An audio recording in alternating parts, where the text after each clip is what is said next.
السلام علیکم ورحمۃ اللہ وبرکاتہ۔ امید ہے کہ جہازی میڈیا کے ناظرین خیریت سے ہوں گے۔ آئیے ہم آج آپ کے سامنے ایک مقالہ پیش کرتے ہیں جس کا عنوان ہے عید کی رات کچھ خاص کرنے کی رات۔ عید کا چاند مسرت کا دوسرا نام ہے۔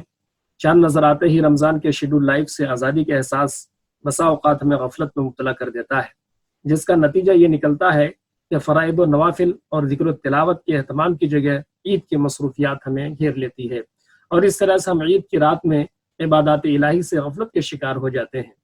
عید کی خوشی اپنی جگہ مسلم ہے، لیکن چاند نظر آنے کا یہ مطلب بھی نہیں ہے کہ عید کی رات قدر و فضیلت سے بالکل محروم ہو جاتی ہے، بلکہ اس رات میں بھی عنایات الہی کی بارش ہوتی رہتی ہے۔ چنانچہ سرور کائنات صلی اللہ علیہ وسلم کا گرامی قدر ارشاد ہے کہ جو شخص عید کی رات کو ذکر خداوندی میں گزارے گا، اس کا دل قیامت کے ہولناک مناظر کے سامنے بھی زندہ رہے گا، جہاں ہر ایک کے دل پر موت کی حکمرانی قائم ہو جائے گی۔ من قام لیلۃ العیدین محتسبا للہ لم یمت قلبہ یوم تموت القلوب، سنن ابن ماجہ کتاب الصیام باب فی من قام فی لیلۃ العیدین۔ حضرت امام شافعی علیہ الرحمہ فرماتے ہیں کہ عید کی رات دعا کی قبولیت کی رات ہے۔ وقال الامام الشافعی رضی اللہ عنہ بلغنا انہ کان یقال ان الدعاء یستجاب فی 5 لیال فی لیلۃ الجمعہ ولیلۃ الاضحى ولیلۃ الفطر واول لیلۃ من رجب ولیلۃ النصف من شعبان وانا استحب كل ما حكيت في هذه الليالي من غیر ان يكون فرضا۔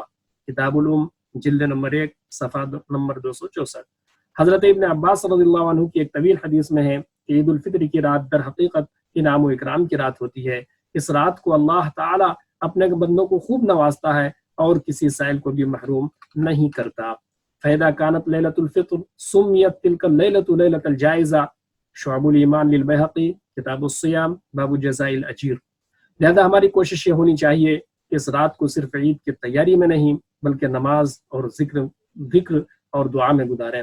نبی اکرم صلی اللہ علیہ وسلم جہاں عید کی رات کو جاگنے کے اہتمام فرماتے تھے، وہیں آپ صلی اللہ علیہ وسلم اس رات کو غریبوں، یتیموں اور ضرورت مندوں کو بھی عید کی خوشی میں شامل کرنے کا سامان بہم پہنچایا کرتے تھے۔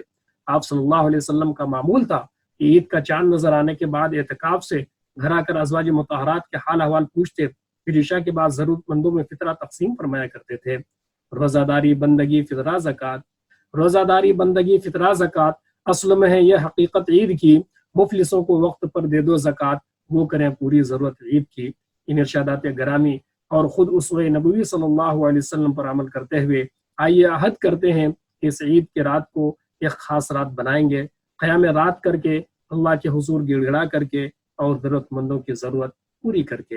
اللہ تعالی ہم سب کو اپنی مرضیات پر چلائے اور اس عید کی رات کا خصوصی اہتمام کرنے کی توفیق عطا کرے، آمین۔ جہازی میڈیا کی طرف سے آپ تمام حضرات کو عید الفطر کی بہت بہت